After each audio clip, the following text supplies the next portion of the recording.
Guerra comercial. ¿Podría Donald Trump arruinar al mundo? Argentina. El gobierno del presidente Macri instaura el control de cambios. Brasil. Bolsonaro ingresa a una clínica para una operación de hernia. Hola, ¿cómo están ustedes? Esta es una nueva emisión de Escáner Internacional con el alto auspicio de Relojes Oria.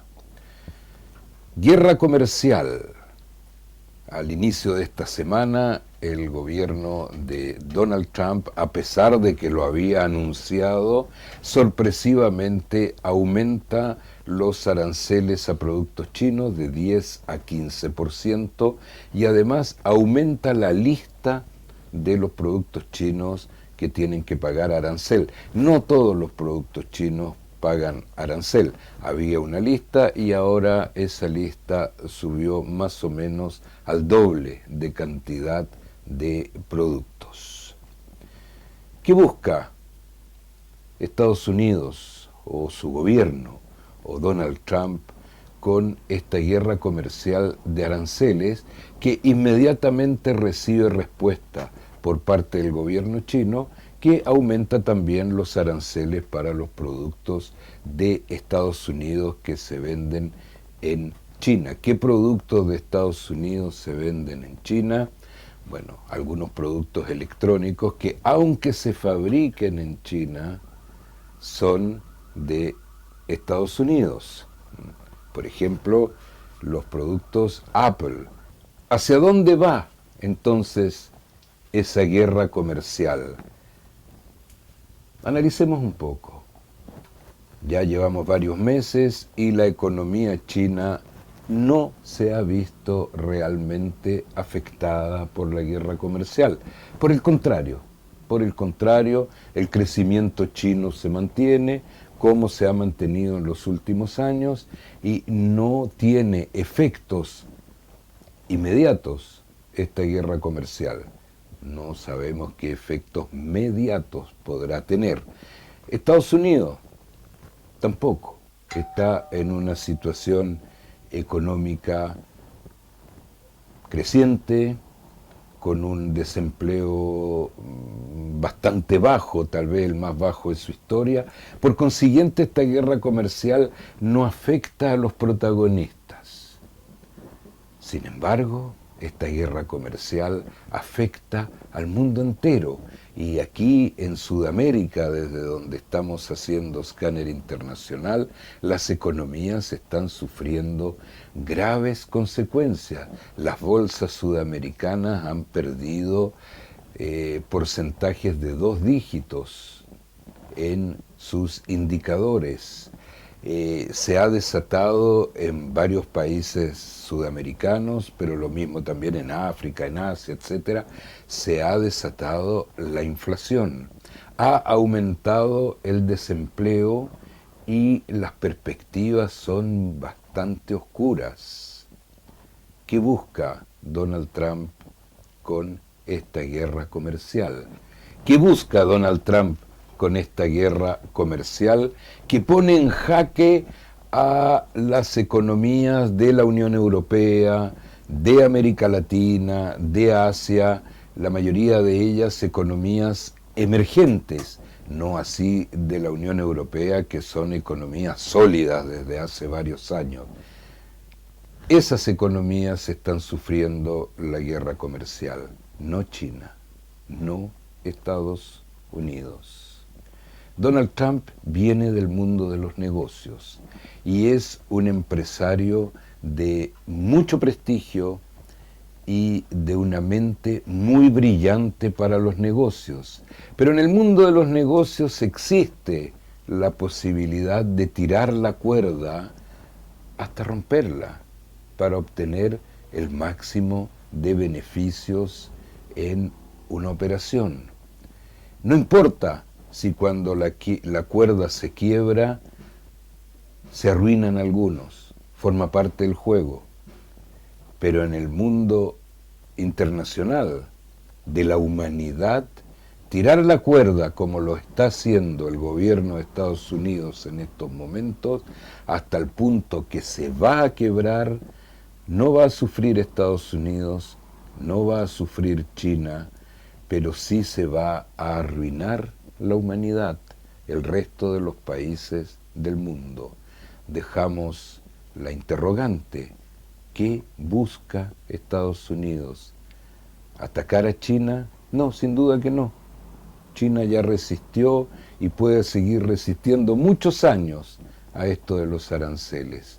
La humanidad entera, el resto de los países, no podrán seguir resistiendo y van a entrar en serias y graves crisis económicas, financieras, sociales y políticas. Cambiando de escenario, uno de estos ejemplos de grave crisis financiera en el mundo es Argentina. Es cierto que el gobierno argentino ha buscado responsabilizar algunos robos o corrupción del gobierno de Cristina Fernández, que sin duda va a volver a la Casa Rosada, no como presidenta, sino que como vicepresidenta, por razones que ya explicaremos con más tiempo. Será la vicepresidenta de Argentina.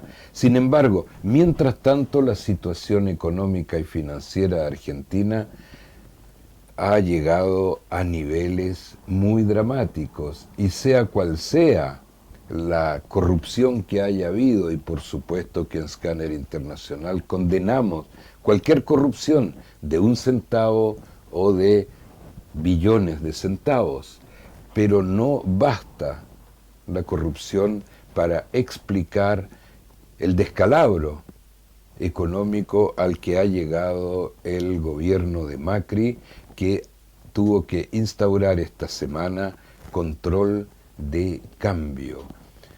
Según nuestra memoria, en el Cono Sur, el último gobierno que puso control de cambio fue el de Eduardo Frei Montalva en Chile, que fue mantenido luego por el gobierno que le sucedió de Salvador Allende. Va muy lejos. Argentina tuvo una forma de control de cambios que fue el famoso corralito, pero no fue un control de cambios, fue simplemente una congelación de los depósitos en los bancos. Aquí es control de cambios, o sea, evitar, y nunca se ha podido lograr, que el dólar se dispare. Sin duda el dólar de todas maneras ya se disparó y se va a seguir disparando en Argentina, puesto que ha quedado demostrado en nuestra América del Sur que los controles de cambio no logran frenar el alza de una moneda como el dólar. Sobre todo en periodo de crisis. Esto significa que los exportadores argentinos tienen un plazo para liquidar las divisas que ingresan al país, y los importadores van a tener que pedir licencia para importar y comprar los dólares para importar hasta un límite fijado por decreto, y eso frena las importaciones. Esa era la política de libre cambio, la política de libre comercio con el extranjero, de apertura hacia los mercados internacionales, imponer un control de cambio.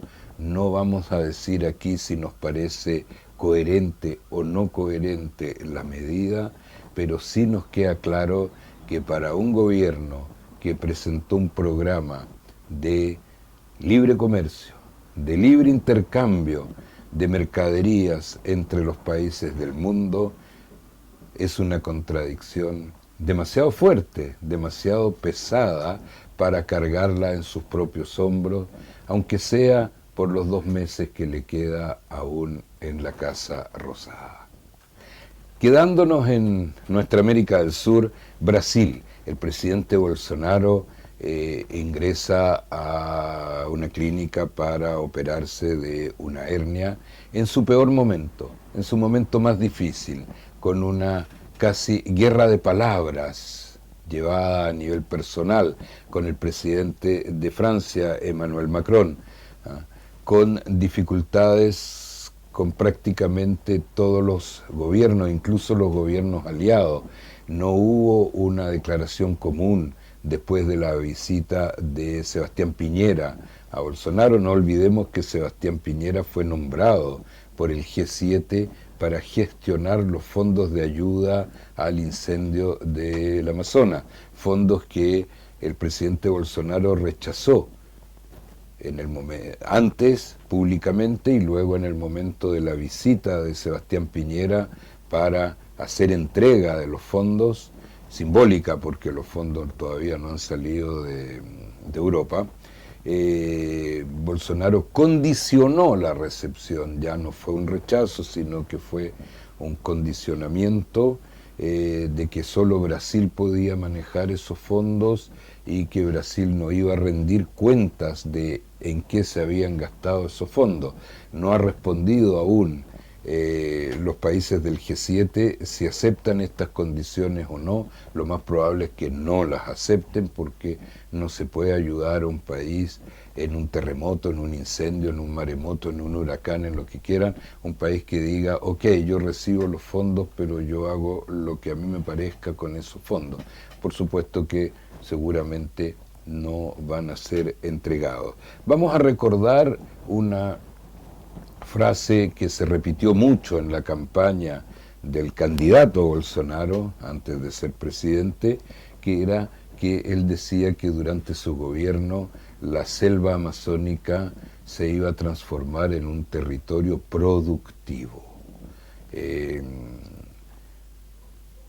Las investigaciones han demostrado que el incendio que afecta al Amazonas no es casual, es provocado. No sabemos por quién y aquí no podemos acusar a nadie, pero sí queda claro que cuando se quema un territorio de bosques, afectando el equilibrio ecológico del planeta, afectando la cantidad de oxígeno que entrega la selva amazónica para toda la humanidad, no solo para Brasil, un Brasil que hasta hace algunos años exportaba vehículos, buses, aviones, armamento, productos industriales, etcétera, se ha ido transformando en el proveedor de soya del mundo y ya no le queda tierra para seguir produciendo soya.